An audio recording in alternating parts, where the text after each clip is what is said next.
എന്തുകൊണ്ടാണ് പ്രാർത്ഥനയ്ക്ക് ഫലം ലഭിക്കാത്തത്? അല്ലെങ്കിൽ ചിലരുടെ പ്രാർത്ഥനകൾക്ക് മാത്രം ഫലം ലഭിക്കുന്നത്? പ്രാർത്ഥനയ്ക്ക് ഫലം ലഭിക്കുന്നതിൻ്റെ പ്രധാന ഉത്തരവാദി നമ്മുടെ മനസ്സ് തന്നെയാണ്. എന്തിനു വേണ്ടിയാണ് ഒരുവൻ പ്രാർത്ഥിക്കുന്നത്? അതിനുള്ള പൂർണ്ണ വിശ്വാസം, അതാണ് പ്രാർത്ഥനയെ ഫലവത്താക്കുന്നത്.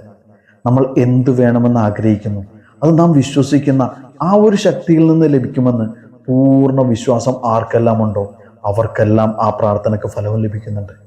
എന്നാൽ ചിലർ യുക്തിപരമായി ചിന്തിക്കുന്നതിനാൽ അവർ ആഗ്രഹിക്കുന്ന ഫലം അവർക്ക് കിട്ടുമോ എന്ന് ഉൾക്കൊള്ളാനും വിശ്വസിക്കാനും അവർക്ക് തയ്യാറാവുന്നില്ല. നമ്മൾ ഇത്തരത്തിലുള്ള യുക്തിപരമായി ചിന്തിക്കുന്നതിന് പകരം നമ്മൾ ഏത് ശക്തിയിലാണോ വിശ്വസിക്കുന്നത് അതിനോട് നമുക്ക് അടിയുറച്ചൊരു വിശ്വാസമുണ്ട്.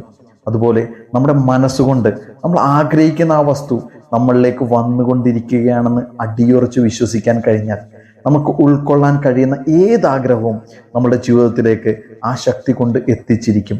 ഇതിന് നിങ്ങൾ പ്രാർത്ഥിക്കുമ്പോൾ നിങ്ങൾ ആഗ്രഹിക്കുന്ന മാറ്റം എന്താണോ അത് ഇപ്പോൾ നിങ്ങളുടെ ജീവിതത്തിൽ ഉള്ളതായി കണ്ട് അതിൻ്റെ സന്തോഷം അനുഭവിച്ച് അതിന് നിങ്ങൾ വിശ്വസിക്കുന്ന ശക്തിയോട് നന്ദി പറഞ്ഞുകൊണ്ട് പ്രാർത്ഥിച്ചു നോക്കി.